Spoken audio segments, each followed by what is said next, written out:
ಜೋರಾಗಿ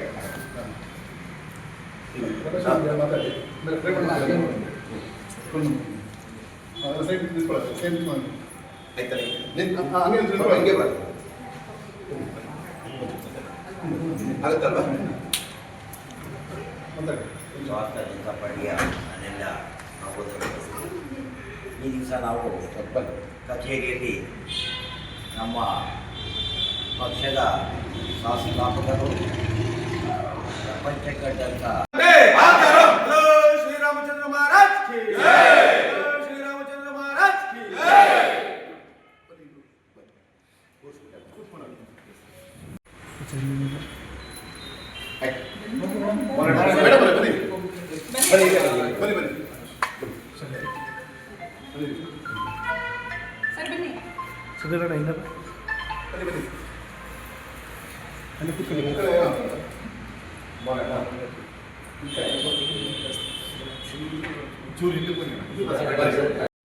ಅಟಲ್ ಬಿಹಾರಿ ವಾಜಪೇಯಿ ಅವರು 1924 ಡಿಸೆಂಬರ್ 25 ಗ್ವಾಲಿಯರ್ ಅಂದರೆ ಮಧ್ಯಪ್ರದೇಶದಲ್ಲಿ ಜನ ಆಗ್ತಾರೆ. ತದನಂತರ ಅವರ ವಿದ್ಯಾಭ್ಯಾಸವನ್ನು ಮಾಡಿ ತದನಂತರ ರಾಜಕೀಯಕ್ಕೆ ಜನಸಂಘಕ್ಕೆ ಅವರು ಪದಾರ್ಪಣೆ ಆಗ್ತಾರೆ. ಜನಸಂಘದಿಂದ ಅವರು ಪಕ್ಷವನ್ನು ಕಟ್ಟಿ ರಾಜಕೀಯ ಕ್ಷೇತ್ರದಲ್ಲಿ ಅವರೇ ಆದ ಒಂದು ಕ್ರಾಂತಿಯನ್ನು ಮೂಡಿಸ್ಕೊಂಡು ಬಂದಂಥ ವ್ಯಕ್ತಿ ಅಂದರೆ ಅಟಲ್ ಬಿಹಾರಿ ವಾಜಪೇಯಿ ಅವರು. 1977 ಅಂದಿನ ಸರ್ಕಾರ ಇದ್ದಾಗ ಆ ಸರ್ಕಾರದಲ್ಲಿ ಫಾರಿನ್ ಎಕ್ಸ್ಟರ್ನಲ್ ಅಫೇರ್ಸ್ ಆದ ಮಿನಿಸ್ಟರ್ ಆಗಿದ್ದರು. ಆಗ ಅಂದಿನ ದಿನಗಳಲ್ಲಿ UN ಭಾಷಣದಲ್ಲಿ ಹಿಂದಿಯಲ್ಲಿ ಭಾಷಣ ಮಾಡಿದಂಥ ಮೊದಲ ವ್ಯಕ್ತಿ ಅಂದರೆ ಅಟಲ್ ಬಿಹಾರಿ ವಾಜಪೇಯಿ ಅವರು. ತದನಂತರ 1996 13 ದಿನದ ಪ್ರಧಾನಮಂತ್ರಿಯಾಗಿ ಮೂಡಿಬರ್ತಾರೆ. ಆ ದಿನದಲ್ಲಿ ತಾವೆಲ್ಲ ನೋಡ್ಬೋದು, ರಾಜಕೀಯ ಅಂದಾಗ ಕುದುರೆ ವ್ಯಾಪಾರ ಇದ್ದೇ ಇರುತ್ತೆ. ಆದರೆ ನಾನು ಯಾವುದೇ ಕುದುರೆ ವ್ಯಾಪಾರಕ್ಕೆ ಹೋಗೋದಿಲ್ಲ, ನನ್ನ ಶಕ್ತಿಯಿಂದ ನಾನು ಪಕ್ಷ ಕಟ್ತೇನೆ ಅಂತೇಳಿ ಒಂದು ದೃಢ ನಿರ್ಧಾರ ತಗೊಂಡು ಅವತ್ತು ತನ್ನ ಪ್ರಧಾನಮಂತ್ರಿಗೆ ರಾಜೀನಾಮೆ ಕೊಟ್ಟು ಅದೇ ರೀತಿ ಮತ್ತೆ 97-98 ಪ್ರಧಾನಮಂತ್ರಿಯಾಗಿ 99ರಿಂದ 2004 ಅವಧಿಯಲ್ಲಿ ಪ್ರಧಾನಮಂತ್ರಿಯಾಗಿ ಹಲವಾರು ಯೋಜನೆಗಳನ್ನು ನಮ್ಮ ದೇಶಕ್ಕೆ ಕಂಡುಕೊಟ್ಟ ವ್ಯಕ್ತಿ ಅಂದರೆ ಅಟಲ್ ಬಿಹಾರಿ ವಾಜಪೇಯಿ ಅವರು.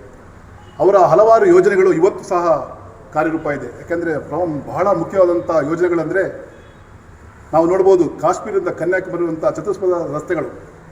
ನಾವೇನೋ ಈಗ ಎಲ್ಲ ರಸ್ತೆಗಳಲ್ಲಿ ತಿರುಗಾಡ್ತೀವಿ, ಅಂದಿನ ಅಟಲ್ ಬಿಹಾರಿ ವಾಜಪೇಯಿ ಅವರ ಯೋಜನೆಗಳಾಗಿರ್ತದೆ. ಅದೇ ರೀತಿ ನಾವು ಹಳ್ಳಿ ಮಟ್ಟದಲ್ಲಿ ಹೋದಾಗ ಗ್ರಾಮ ಸಡಕ್ ಯೋಜನೆ ಹಳ್ಳಿಯಲ್ಲಿ ಪ್ರಧಾನಮಂತ್ರಿ ಗ್ರಾಮ ಸಡಕ್ ಯೋಜನೆ ತುಂಬ ಹಳ್ಳಿಗಳನ್ನ ಜೋಡಣೆ ಮಾಡುವಂಥ ರಸ್ತೆಗಳಾಗಿರ್ತದೆ. ಅದೇ ರೀತಿ ಪರಮಾಣು ಇದನ್ನು ಅವತ್ತು ಮಾಡಿದಂಥ ಪ್ರಯೋಗ ಮಾಡಿದಂಥ ಪ್ರಧಾನಮಂತ್ರಿಯಲ್ಲಿ ಅಟಲ್ ಬಿಹಾರಿ ವಾಜಪೇಯಿ ಆಗಿದ್ದಾರೆ. ಅದೇ ರೀತಿ ಪಾಕಿಸ್ತಾನದೊಟ್ಟಿಗೆ ಸ್ನೇಹ ಬಾಂಧವ್ಯಕ್ಕೋಸ್ಕರ ಬಸ್ಸನ್ನು ಡೆಲ್ಲಿಯಿಂದ ಲಾಹೋರಿಗೆ ಬಿಟ್ಟಂಥ ವ್ಯಕ್ತಿ ಅಟಲ್ ಬಿಹಾರಿ ವಾಜಪೇಯಿ.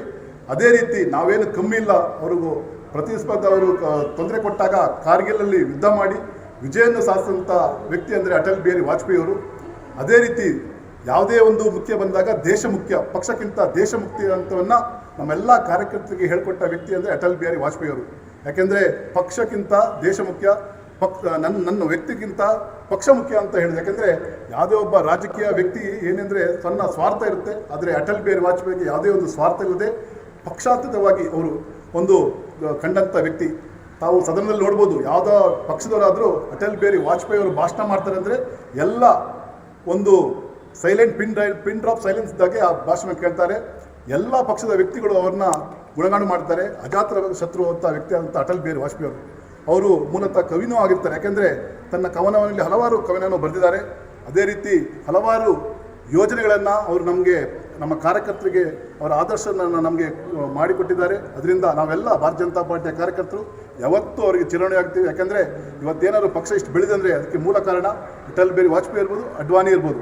ಅವರು ಮಾಡಿದಂಥ ಸಂಘಟನೆಯಲ್ಲಿ ಇವತ್ತು ನರೇಂದ್ರ ಮೋದಿಯವರು ವಿಕಸಿತ ಭಾರತ, ಅವತ್ತು ಅಟಲ್ ಬಿಹಾರಿ ವಾಜಪೇಯಿ ಅವರು ವಿಕಸಿತ ಭಾರತವನ್ನು ಕಂಡುಹಿಡಿದ್ರು. ಅದನ್ನು ಇವತ್ತು ಅಟಲ್ ಬಿಹಾರಿ ನಮ್ಮ ನರೇಂದ್ರ ಮೋದಿಯವರು ಯೋಜನೆಯನ್ನು ನಡೆಸ್ಕೊಂಡು ಬರ್ತಿದ್ದಾರೆ. ಅದೇ ರೀತಿ ನಾವೇನು ನರೇಂದ್ರ ಮೋದಿಯವರು ಇವತ್ತೇನು ಕಾರ್ಯ ಮಾಡ್ತಿದ್ದಾರೆ ಅದನ್ನು ಇವತ್ತು ಅಟಲ್ ಬಿಹಾರಿ ವಾಜಪೇಯಿ ಅವರ ಜನ್ಮದಿನವಾಗಿದ್ದರಿಂದ ಡಿಸೆಂಬರ್ 25 ಹಾಸನ ಭಾರತೀಯ ಜನತಾ ಪಾರ್ಟಿ ಜಿಲ್ಲಾ ಕಚೇರಿಯಲ್ಲಿ ನಾವೆಲ್ಲ ಕಾರ್ಯಕರ್ತರು, ಹಿರಿಯ ಕಾರ್ಯಕರ್ತರಿಗೆ ಅಂದರೆ ನಮ್ಮ ಆಲು ರಮೇಶ್ ಅಣ್ಣ ಮತ್ತು ಪ್ರೇಮಣ್ಣ ಅಂತರು ಅಟಲ್ ಬಿಹಾರಿ ವಾಜಪೇಯಿ ಬಂದಾಗ ಹಾಸನದಲ್ಲಿ ಅವರೊಟ್ಟಿಗೆ ತಿರುಗಾಡಿದಂಥ ವ್ಯಕ್ತಿನ ನಾವಿವತ್ತು ನಮ್ಮ ಭಾರತೀಯ ಜನತಾ ಪಾರ್ಟಿ ಜಿಲ್ಲಾ ಕಚೇರಿಯಿಂದ ಅವರಿಗೆ ಸನ್ಮಾನ ಮಾಡಿದ್ದೀವಿ. ಅದೇ ರೀತಿ ನಾವೆಲ್ಲ ಮುಂದಿನಗಳಲ್ಲಿ ಅಟಲ್ ಬಿಹಾರಿ ವಾಜಪೇಯಿ ಅವರನ್ನ ಪುಷ್ಪಾರ್ಚನೆ ಸಹ ಮಾಡಿದ್ದೀವಿ. ಮುಂದಿನಗಳಲ್ಲಿ ಅವರ ಆದರ್ಶಗಳನ್ನು ನಮ್ಮ ಜೀವನದಲ್ಲಿ ಅಳವಡಿಸ್ಕೊಳ್ತೀವಿ ಮತ್ತು ಪಕ್ಷದಲ್ಲಿ ಅಳವಡಿಸ್ಕೊಳ್ತೀವಿ ಅಂತ ಹೇಳ್ತೇವೆ. ಇದೇ ರೀತಿ ನಾವೆಲ್ಲ ಅವರ ಬಗ್ಗೆ ಯಾವತ್ತೂ ಚಿರಋಣಿಯಾಗಿರ್ತೀವಿ.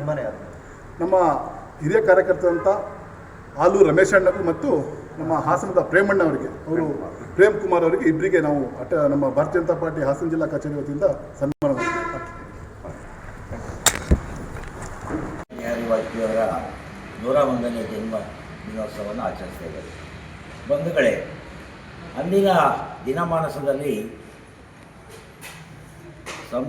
ಜನಸಂಘದ ಕಾಲದಿಂದಲೂ ಸಂಘದ ಸ್ವಯಂ ಸೇವಕರಾಗಿ, ನಂತರ ಶ್ಯಾಮ್ ಪ್ರಸಾದ್ ಮುಖರ್ಜಿಯವರ ಕೋರಿಕೆ ಮೇಲೆ ದೇಶದಲ್ಲಿ ಸ್ವತಂತ್ರ ಭಾರತದ ನಂತರ ಏನು ಕಾಂಗ್ರೆಸ್ಸಿನ ದೇಶ ವಿರೋಧಿ ಮತ್ತು ಹಿಂದೂ ವಿರೋಧಿ ಆಡಳಿತವನ್ನು ವಿರೋಧಿಸಿ, ಇದೆಲ್ಲಕ್ಕೂ ನಾವು ಒಂದು ರಾಜಕೀಯವಾಗಿ ಹೋರಾಟ ಮಾಡಬೇಕು. ಈ ವಿಷಯಗಳ ಪರವಾಗಿ ದೇಶದಲ್ಲಿ ದೇಶಭಕ್ತಿಯನ್ನು ಮೂಡಿಸಬೇಕು ಅಂದರೆ ಒಂದು ಪಕ್ಷ, ರಾಜಕೀಯ ಪಕ್ಷ ಬೇಕು ಅಂತೇಳಿ ನಮ್ಮ ಸಂಘದ ಜೊತೆ ಸಂಪರ್ಕ ಮಾಡಲಾಗಿ ಸಂಘ ಅವರಿಗೆ ಸಲಹೆ ಕೊಡುತ್ತೆ. ಸಂಘ ಯಾವತ್ತೂ ರಾಜಕೀಯ ಕ್ಷೇತ್ರಕ್ಕೆ ಬರಲ್ಲ. ನಮ್ಮಿಂದ ಹಲವಾರು ಸ್ವಯಂ ಸೇವಕರು ನಿಮಗೆ ಕೊಡ್ತೇವೆ. ಅವ್ರನ್ನ ತೊಡಸ್ಕೊಂಡು ಒಂದು ರಾಜಕೀಯ ರಂಗ ಸ್ಥಾಪಿಸ್ಕೊಳ್ಳಿ ಎಂದಾಗ ಜನಸಂಘ ಪ್ರಾರಂಭ ಆಗುತ್ತೆ. ಅದರ ಮುಖಾಂತರ ನಮ್ಮ ದೇಶದ ಒಂದು ಮಣ್ಣಿನ ಗುಣವನ್ನು, ದೇಶಭಕ್ತಿಯನ್ನು ಬೆಳೆಸುವಂಥ ಒಂದು ಸಂಘಟನೆ ಪ್ರಾರಂಭವಾಗುತ್ತೆ. ಆ ಸಂದರ್ಭದಲ್ಲಿ ಅದ್ವಾನಿಯವರು, ಅಟಲ್ ಬಿಹಾರಿ ವಾಜಪೇಯಿಯವರು, ಸುಂದರ್ ಸಿಂಗ್ ಭಂಡಾರಿ ಅನೇಕ ಸ್ವಯಂ ಸೇವಕರನ್ನ ಆ ಕ್ಷೇತ್ರಕ್ಕೆ ಸಂಘ ಬಿಟ್ಕೊಡುತ್ತೆ. ಅಂದಿನಿಂದ ರಾಜಕೀಯ ಕ್ಷೇತ್ರದಲ್ಲಿ ನಮ್ಮ ಹಿಂದೂ ಪರ ಹೋರಾಟ ಪ್ರಾರಂಭ ಆಗುತ್ತೆ.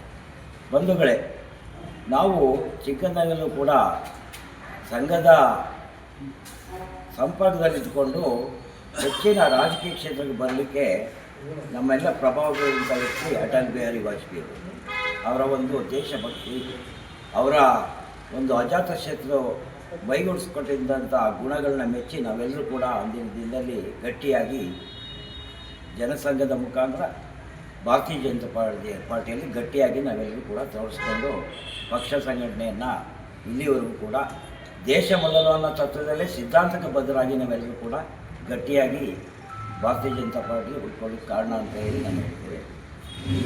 ಬಂಧುಗಳೇ, ನಾವೆಲ್ಲರೂ ಕೂಡ ನಮ್ಮ ದಿನನಿತ್ಯ ಜೀವನದಲ್ಲಿ